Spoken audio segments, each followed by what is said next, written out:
Hi there.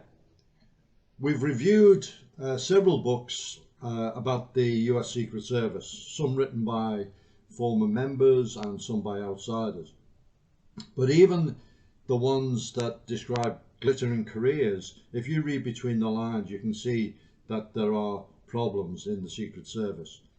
In my view, there's three main causes for this. One, it's a bureaucracy, and all bureaucracies suffer from the same problems.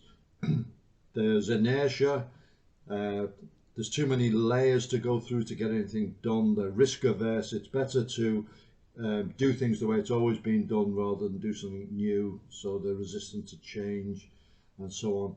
And they tend to be more interested in protecting their own department or agency or bureau from embarrassment or from any kind of criticism to the detriment of the actual aims of that department. Secondly, it's a federal law enforcement agency, and that comes with its own problems. Congress controls the funds, and they see these agencies as a trough, and they use it for their own interests. So federal law enforcement is a job creation scheme for various vested interest groups. And also the recruitment pipeline is very unwieldy and takes a long time, and also relies on the polygraph, which is unscientific and gets rid of potentially good people.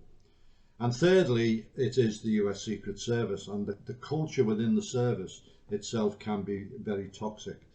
And the man management, for example, has been described as, riding the horse until it dies and then get another horse. Duty hours are very long. The role of the agent of the service over the years has expanded, so they're protecting more and more people, and so people are expected to cover. They work through holidays, they don't get paid overtime when they should. They move them around to different field offices at will, and it can be horrendous from that point of view. Also, there is a culture of drinking and partying, which we will be discussing in more detail.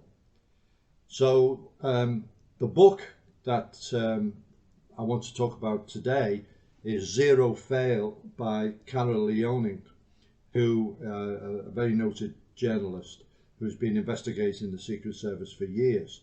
And amongst the many instances, we'll start with JFK and the assassination in Dallas.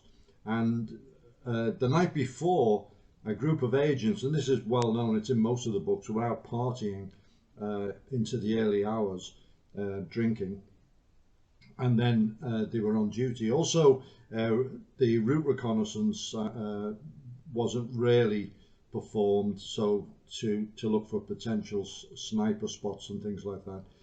And also the driver of the limb failed, really. He didn't accelerate out of danger as soon as the shots were fired. So there were those failures. And rather than admit them all, the director at the time, James Rowley, commissioned a report and then hid most of it from, certainly from the public and the media.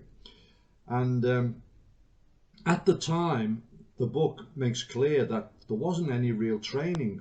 There wasn't any specific training for protection. The guys learned on the job, which, when you consider that they were protecting the most high-profile individual in the world, that's certainly something questionable. Especially if you think of roughly at the same time, UK Special Forces went into the business of training bodyguards in various parts of the world, and they did it very thoroughly, vehicle drills, foot drills and so on. They systemized it. So really the next thing that happened was that when LBJ took over as president, he inherited a lot of the JFK detail, and the morale sank working for him, and there was a lot of transfer requests. And he called Rowley in and threatened, unless morale improved, he was minded to give the FBI the protection gig. So, it was certainly a low point for the Secret Service. Another part of the book deals with President Reagan and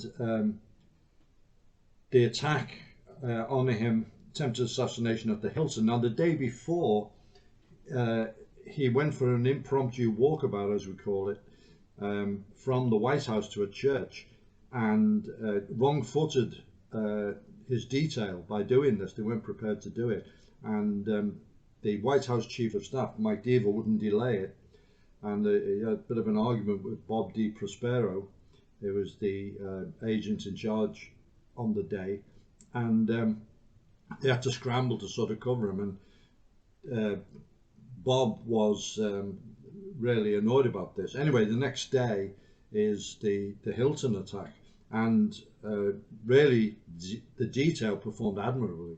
They did a great job. Jerry Parr, who was the head of the PPD, he got the president into the car, really mullers through him. And Ray Shattuck, the backup leader, closed the door of the car, and Tim McCarthy gave body protection and took a bullet. So it's been analysed, the videos of it been analysed. It was analysed by the service at the time, and they reckon nobody could have reacted faster. It was a textbook reaction. The problem was that the Hilton venue had been identified sometime previously by a member of the intelligence division as a potential security lapse, and he had suggested upgrades in the plan there. And when this came to light after the attack, the service buried the report in their usual fashion. So as a result, the White House became much more amenable to Secret Service suggestions, and Bob D.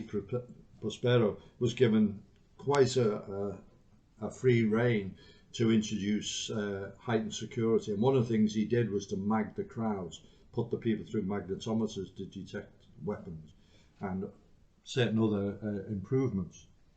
The book then goes on to talk about a lot of the internal politics within the Secret Service, the various camps and fiefdoms that developed, which were caused fissures within the service which lasted for years and didn't really contribute to efficiency. We then come to President Bush Sr., and really this was happy days for the service. He was very amenable to security, and his wife Barbara was an absolute mother to the guys, to the point where the Bush family would stay at Camp David for Christmas so that the agents could have time with their families living in the local area, and then they would move to have the Bush family Christmas in Texas. So they were very, very thoughtful. And then following this dream of a protection assignment came the nightmare of Clinton. And even during the campaign, the presidential campaign, when Clinton picked up Secret Service protection, the agents were amazed at the fact that he would have assignations or trysts with various random females at a gym, and the protection wasn't allowed in, and they were kind of, what the hell, this isn't how we do it. And then of course when he became president, they really saw they knew the real face of Clinton, that he was a complete hypocrite. And of course Hillary Clinton, being on hair detail was regarded as a punishment. So Gary Byrne, whose book I've reviewed, previously, wrote a lot about this, so I won't really go into much more detail, except to say that due to Clinton's shenanigans, the Secret Service was made to testify before the Starr Commission, and they tried to claim executive privilege against testifying, that it would interfere with their job, but they were made to, and the agents were put into a terrible position to do it. 9/11, the Secret Service had a system for air attack called Tiger Wall, and an element of it was coordination with the FAA, Federal Aviation Administration. And when the aircraft were hijacked on the day, the FAA contacted their liaison at the White House and said, you know, we've got a threat. He passed it on to the operations center, but nothing was done. There was someone dropped the ball, so there was a delay. Another thing that the book has criticized is the fact that President Bush was allowed to stay at the school for the engagement he was doing, even though the second aircraft had hit the World Trade Center. And there is an argument that the Secret Service should have just extracted him immediately. But on the other hand, it's always a toss-up in that case, and the White House staff at the time sort of got their way. Also, there was problems with the Vice President getting him to safety in the bunker because they hadn't rehearsed it, and the procedures for doing that weren't very clear. The book then goes on with the case of one of the uniformed Secret Service officers. He was new to the job. His name was Charles Basarab, and he was approached by two supervisors who said, did he have any ideas for improvements of security? And he said, well, there's a couple of things that crossed my mind, and he talked to them about it. And they were very supportive, and they said, you know, you should put this down on paper. Which, so he did, even though a couple of his line managers advised against it. He eventually ended up having an interview, one-on-one, with the director of the Secret Service, who at the time seemed quite supportive. So he wrote a full report, and it was immediately treated as being almost a traitor. The fact that he had made some suggestions for improvements, and they didn't renew his contract or take up his contract just before he would have been made a member of the permanent staff. So he was left jobless, and not only that, but the service put the poison in with a potential employer, so he didn't get a job, and he took them to court and won. So it kind of shows the culture within the Secret Service. Then a really big bad episode for the Secret Service, Cartagena. President was due to go to Colombia. There was a lot of advanced Secret Service guys from various departments, including the CAT, the Counter Assault Team, and they were all there in advance as they're supposed to do, but they decided to go out drinking. Some of them got really slaughtered, and decided to take some prostitutes back to the hotel. And it all came to light. And it came to light because one of the guys got into an argument with the prostitute. He didn't want to pay her, and there was this drunken argument which attracted the hotel security, then the local police, the US Embassy, and so on. It just escalated, and the group of agents who had been involved were recalled straight away, flown out the country, and disciplinary action was taken.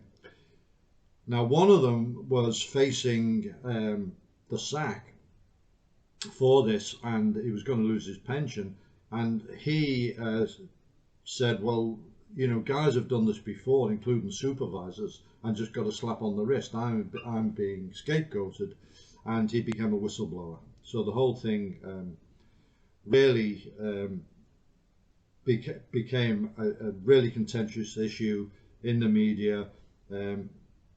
Didn't really reflect well on President Obama, because, you know, it's kind of his administration. Now, President Obama was the most threatened president that they'd had. So, you know, because of his race, and there was a lot of racial tension. He was obviously popular because he was voted in as president by millions of people, but there was an element of people, these crackpots, racists, who were threatening him. And the book actually has some of the letters they wrote, and it's quite amusing, the illiteracy of these guys. However, there's no doubt quite a few of them can be dangerous, and you know, a lot of the attempts and actual shootings and so on have been by crazy people. So you know, the threat was real.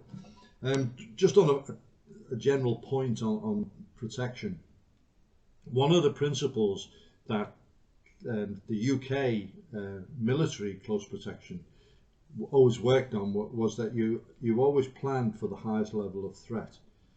So if you plan for the highest level of threat, you will automatically incorporate all the lower levels.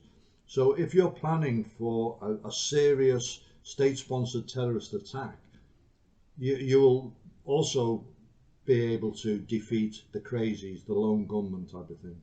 Not the other way around. If your planning is for the lone gunman and you get a very, very serious, hard terrorist attack, you may be caught out by it. So that's just a point I'm making.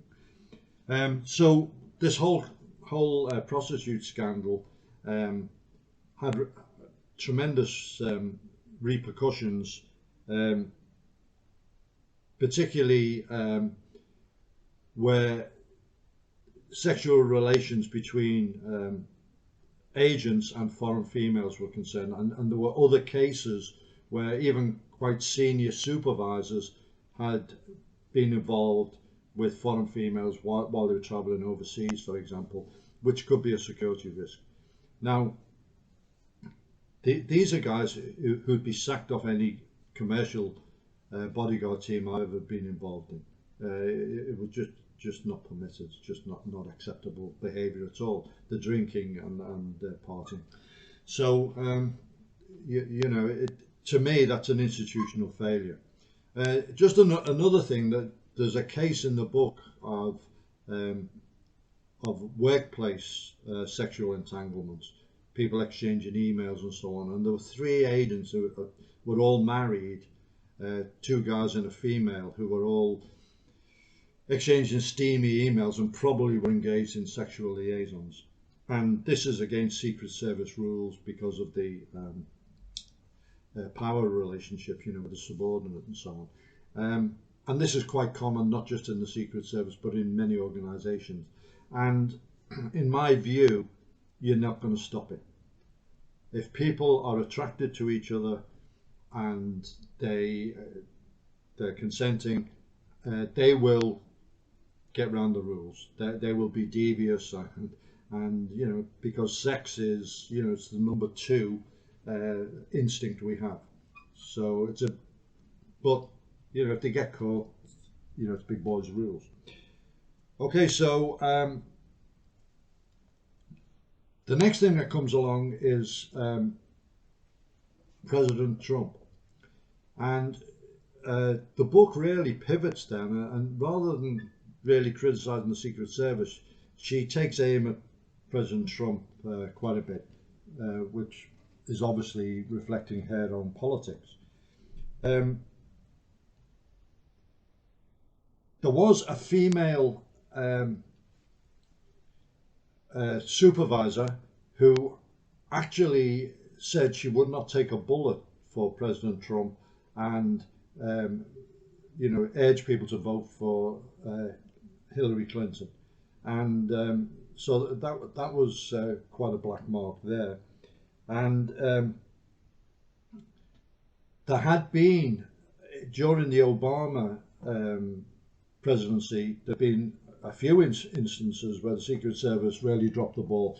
There was one where some people gate crashed a party, which was protected by the Secret Service. The president was present.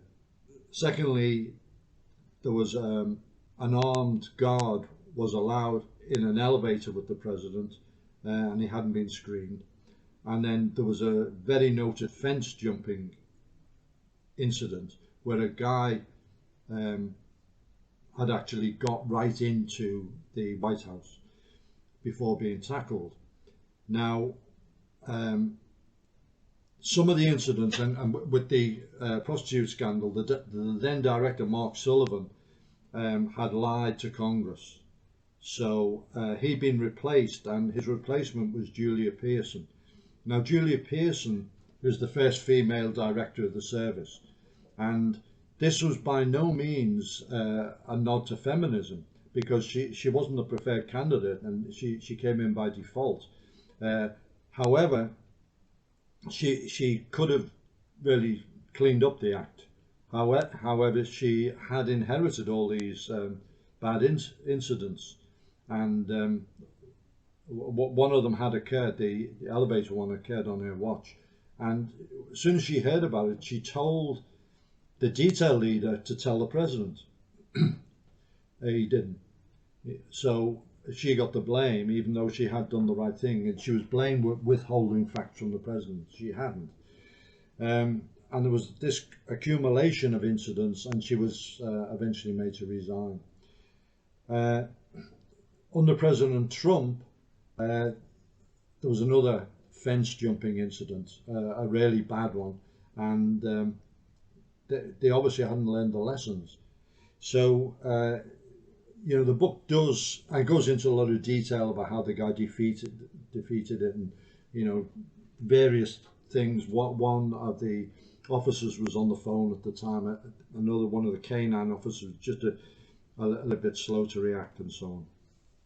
Anyway, one of the things that it's not in the book, but I got from the book, was the reason that the Federal Air Marshal Service had so many problems with its Secret Service management, because when after 9/11 and the TSA was created, because previously the air marshals were under the FAA, and there was only the small group of them. It was supposed to be 36, there was actually 33 flying air marshals. And these were a counter-terrorist unit, and they were trained to a very, very high firearm standard. And they were the experts on aviation security. When the TSA was set up, they brought in John McGaugh, who's a former director of the Secret Service. He set up Tom Quinn as the director of the Air Marshals section of TSA, and he brought in his cronies. So they started running basically the whole upper management of the Air Marshal Service was Secret Service, and they pushed out some of the original 33 pre-9/11 air marshals from their positions in different offices, and took over. And some of the things they did, for example, Quinn instituted a dress code. So he wanted the marshals to wear suits or blazers and slacks and ties, and you know, which is quite contrary to the idea of blending in. And when some of the marshals complained about this, he characterized them as amateurs, even though he'd never flown a mission. And excuse me, another thing is the TV news was invited in to observe the training and some of the scenario work on the aircraft, and magazines such as Guns and Ammo were allowed access, and it revealed the tactics to a large extent. So the guys felt very undermined by this. Another thing they did was to get rid of the TPC, the Tactical Pistol course, and replace it with a very basic course, the PPC. which is a revolver-based course. This was done in part because the Secret Service guys couldn't pass it, and they wanted to retain the right to carry firearms. So I have heard an argument that one of the reasons this was done was that the PPC, being quite a proven course, was more court defensible. So if there was a shooting, then you could say, well, the guys were trained under this system, which is widespread through federal law enforcement. To me, that's a specious argument, because how can you ever say that a more advanced training course is detrimental? If how can higher standards ever be problematic? And anyway, they could have used the PPC, for example, as the shooting test, the qualification to finish phase 1, the Artesia phase, for example, then introduce the TPC. Because neither of the course have anything like decision making, and in court cases, very specific things are often the point. So that you know, a lot of the training in the past was court mandated. You know, officers open fire in the night, and in the court they say, well, were you trained to shoot at night? No. Okay, you've got to do night shooting, things like that. Well, neither TPC or the PPC have decision making. They don't have target movement, don't have headshots as far as I remember, things like that, which is probably going to happen on the jet. Then you have another course, the aircraft tactical pistol course, which is a terrific course, and it's very much task relevant to aircraft defense, and that would have been a better course as well. Anyway, that's just a side thing really on it. So there's a lot more in the book, a lot more cases, a lot more of the politics, a lot more of the backbiting and so on. It's a fascinating book, and it certainly goes on the library shelf alongside all the other bodyguarding books that I've talked about. I think you'll get a lot from it.